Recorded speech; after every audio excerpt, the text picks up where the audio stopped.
આમ તો જેટલું સાંભળીએ છીએ એટલું સમજાતું નથી, સમજાય છે એટલું મનાતું નથી, મનાય છે એટલું પળાતું નથી.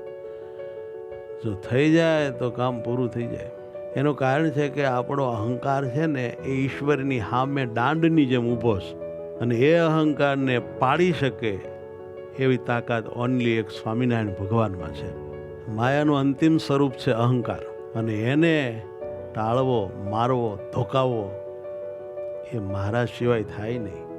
અહંકાર તો બહુ મોટો રાવણ છે. એણે આપણી સીતારૂપી વૃત્તિને હરી લીધી છે, એને એની ઘરવાળી બનાવવી છે, અને આપણી વૃત્તિ તો પુરુષોત્તમને પરણેલી છે. માટે અહંકાર રૂપી જે રાક્ષસ છે એને પરમાત્મા મારી શકે, એટલા માટે આપણે આપણા ગુરુમાં પરમાત્માને ધારવા પડે છે. બીજું કાંઈ કારણ નથી ગુરુને ભગવાન બનાવી દેવા આપણે, પણ આપણા ભયંકર અહંકારના ભૂક્કા બોલાવવા માટે ગુરુ રૂપે ભગવાનનો સ્વીકાર કરવો પડે. તો અહંકાર રૂપી રાવણ મરે, બાકી મરે નહીં. આ માયા તરવા માટેનો ઉપાય છે સાહેબ.